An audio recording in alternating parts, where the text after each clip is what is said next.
All right, folks, this is a big one. All four League of Explorers legendaries have been revealed. Reno, Elise, Brann, Finley. We got a lot of cool stuff to talk about. That's right, lots to discuss. So if you don't have a lot of time, hit the quick reviews link in the description to jump straight into my 5-star ratings for each of these cards. Otherwise, let's jump into the detailed reviews. Up first here is Reno the Relicologist, a new 6 mana, 4/6 legendary minion for Mage, keeping the familiar stat line and cost there for Reno.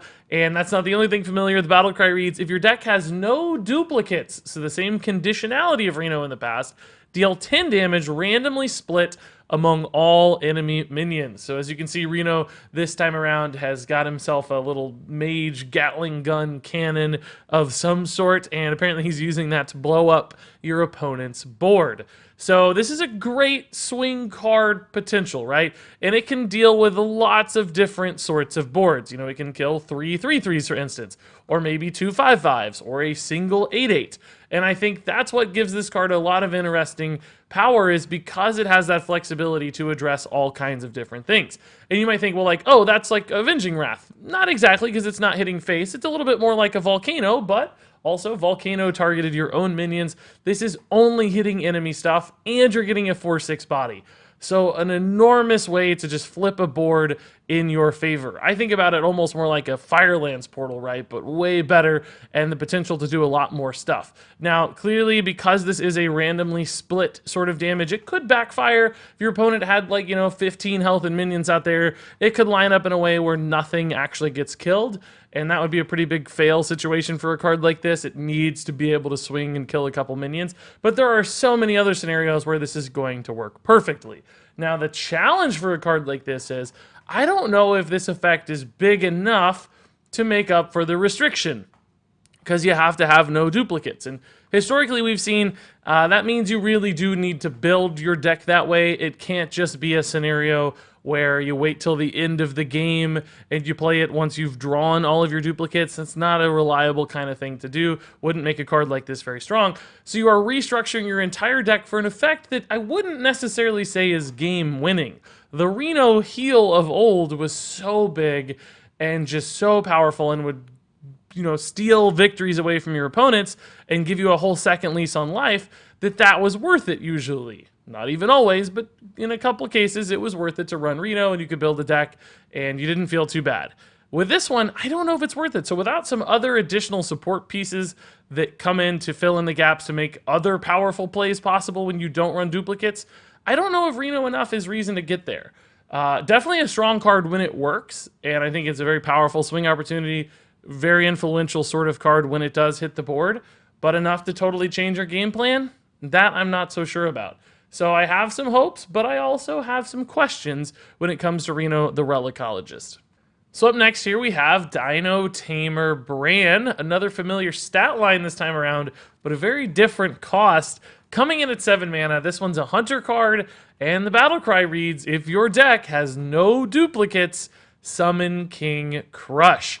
So not only a 7 mana 2/4, but a really big 8/8 with charge if this works. So this reminds me of kind of like a guaranteed Spiteful Summoner, right? Spiteful Summoner was a card that could summon really big stuff for 7 mana post-nerf, and when it worked out well, you'd get some really scary board presence. And this guarantees that you're going to get that nice 8/8. You don't have to rely on spells being in your deck, and it's always going to be an 8/8 with charge, which is really quite a good result off of any Spiteful Summoner. You'd be happy to get a King Crush because you're immediately influencing the game via charge while also getting a big old stat pile as well. So you could use this as a way to do, finishing damage, just hit for 8/8, summon a lot of big stats while also chipping away at their health. And clearly Hunter is a class that loves dealing damage to their opponents. There's a lot about Brann here that lines up with Hunter nicely, but once again, we have to ask ourselves, is this conditionality, the no duplicate Reno style singleton Highlander, whatever you want to call it, can you make a Highlander Hunter work? Does Hunter have enough cool stuff available to make something like this function? And I'm not so sure. I think they might have even less tools to make this good than Mage. The Mage card with Reno is a card that was defensive in nature. It's board swingy, a little bit more control oriented in a lot of ways. So you can just find defensive stuff, control tools, removal spells, and build a nice deck list that makes Reno at least somewhat possible. Still have doubts, but it seems feasible. And Hunter, I have even more questions about the feasibility because this is a little bit more of an aggressively minded card. Spiteful Summoner decks weren't looking to play super into the late game. They wanted to win on like turn 7 or 8. And frankly, 7 mana Spiteful Summoner wasn't even that great in the first place. It was a playable kind of deck, but the 6 mana Spiteful Summoner is where it got exciting. So is a 7 mana Brann that's a legendary one of that you're not even guaranteed to draw. Like in the old days, Spiteful Summoners were way more likely to be drawn because you had twice as many. This being a one of, and of course in a Highlander deck, you're only going to get one of everything. So can you really build a deck that's going to consistently curve out into this or offer enough pressure to make this a viable mid to late game option? Alternatively, could you toss this into like a mid-range deck or control deck that feels good? I don't know. Mid-range is how you build Spiteful Summoners, but this still feels a little bit weak to me. Despite the guaranteed outcome, the support to get there feels like a really big challenge. And then Brann himself being a 2/4, that's meaningfully different and worse than Spiteful Summoner as well. So could this have card been like 6 mana? Maybe, perhaps too good in those scenarios or too swingy. Could you bump the stats on Brann? Yeah, but then you wouldn't have the flavor of keeping the stats the same. So just a lot of questions to answer on this one too. At the end of the day, I don't think this card's actually going to get there. Like, yes, if there are even more no duplicate support cards, all of those things will help. But Hunter as a class just doesn't seem like the right place for this to work well. So I have even bigger questions about Dinotamer Brann than I did Reno Relicologist. So up next here we have Elise the Enlightened, a new 5 mana 5/5 for Druid, keeping that stat line. And the battle cry, believe it or not, reads, if your deck has no duplicates, duplicate your hand, which is a really cool idea and a fun spin on duplication here. So basically, if you have 5 cards in hand, Elise is going to add 5 of the same cards to your hand, thereby generating 5 things out of thin air and kind of like drawing 5 cards from your deck in a way.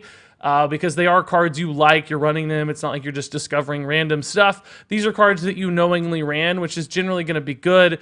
The only difference is it doesn't add a lot of extra flexibility to your hand, because if you already had a Wrath and a Swipe and you needed a minion instead, you're just going to get a Wrath of a Swipe instead of some sort of proactive kind of play or threat. So it doesn't necessarily change the way your hand plays out, but it just generates a lot of extra value. And in fact, for legendary cards in particular, this is something we normally can't do, make multiple legendaries. So for instance, like 2 Archivist Elysianas can suddenly be added to your hand, which gives you this like ultimate in-game state where you can just add 20 extra cards to your deck, right? Normally legendaries are capped at 1, so there might be some interesting opportunities where you can duplicate stuff that normally would be pretty hard to duplicate. I think that gives this card an interesting opportunity. It could also just set up some neat combo plays with legendaries as well, where you're getting extra Malagos, for instance, if you for some reason need 2 Malagos over multiple turns, or maybe some Floop plays where you're duplicating Floop, and then that enables you to create some kind of weird scenario with combos too. So some interesting ways to take this card, particularly I think in more late game ways, because this is more of a value resource kind of card than a tempo card like our previous 2 ones, which were about influencing the board. This one's more about influencing your hand and creating some neat scenarios. But Druid's good at that. Druid can play late game styles, certainly. So I think Druid as a class is more suited in a lot of ways to the Reno style of play right now than Hunter, probably similarly to Mage. They can build some late game stuff, some options, and then use this card in a pretty sneaky way to just generate lots of resources. Now, it is worth keeping in mind that you do have to have a fairly empty-ish hand to make this pay off the most. So for instance, if you have 8 cards in hand, at least duplicating your hand is not going to help a lot, because you're only going to get 2 additional things added, right? So you have to have this kind of magic space where it's like 4 or 5 cards exactly, or 6 when you start the turn with Elise, because she will no longer be in your hand if you really want to make things sing. So there are some conditional aspects of this that could limit its utility a little bit. It's like, where do I find the exact right moment to play this? My hand is either too full or too empty. That's something that could hold this card back a little bit, but ultimately I still think she's drawing you enough stuff and generating so much in the mid game, which is sometimes a spot where you can kind of feel a little light on resources or just options moving into the late game. She'll keep your hand full and refreshed and and enable you to move into some neat lines of play down the road. So I do think this is a pretty solid card. So finally here we have Sir Finley of the Sands for Paladin, 2 mana, 2/3 Murloc. He actually got a different stat line, which is kind of weird and inconsistent, but whatever. The battle card reads, if your deck has no duplicates, discover an upgraded hero power. And I like this Sir Finley a lot. So we get it's actually basically just like a redo of the old Sir Finley, where you get a better hero power though, instead of just a new one, but you've got the conditionality of the no duplicate. So I love how this is a nostalgic reference to Finley, but still bringing him into a new era. And as we know, upgraded hero powers can be really, really powerful. Things like, Paladins, for instance, have driven entire metas. Warriors is awfully good as well. And frankly, they're all pretty solid, except perhaps Shaman, I think, is perhaps the weakest. But because of this card, we have to think about things like overwhelming Silverhand Recruit spam again. But it's a Discover, so you're not always going to be able to get Silverhand Recruits. You're not always going to be able to get Warriors Armor Up, or Tank Up in this case. So you have to have a choice, and that does limit the power level of this a little bit, but still keeps the power level pretty high. And I like this one a little bit better than the other cards because this is something that happens early in the game, and it gives you guaranteed long-term impact. The rest of these, you're sacrificing the quality of your deck in a lot of major ways, but you're only getting the payoff somewhere down the road. With Sir Finley, assuming you draw him on time, which will be a little bit of a challenge, but if you get him on time, on turn 2, he's already going to be impacting the game. Now, I think it's important he was not a 1-mana card in this case, because then you could already start hero powering on turn 2. They're pushing that back to turn 3, which does hurt the power level of the card some, but is probably important to keep it balanced in this particular case. But then you get this hero power, which just pays long-term dividends. And you're usually going to be able to pick a hero power that aligns along the style of your deck. So for instance, if you're like a control deck, you can get some defensive hero powers like Warrior or Priest, or maybe you just go for Druid. If you're an aggressive deck, you can take like Hunter or Paladin, or maybe Rogue, just to get some face damage in, right? So you have a choice here that's usually going to align with your plans, which I think gives this card some flexibility. Aggro decks could run this. Murloc focus lists could run this. And control decks could even run this too, potentially, because most of those hero powers are giving those long-term dividends that a control deck really does have time to utilize. And like we saw with the old Sir Finley, saw a ton of play in hyper aggro decks, that didn't have traditionally good aggro hero power. So like Shaman would love, for instance, to get life tap, or they would love, for instance, to get the Hunter hero power. I think that'll hold true with Sir Finley too. If you're playing this in an aggressive deck, there's nothing wrong with Paladin's base hero power, but there are certainly some better options out there when you look at the upgrade pool. So Paladin is a class, particularly with aggro decks, that won't be great at the Reno style.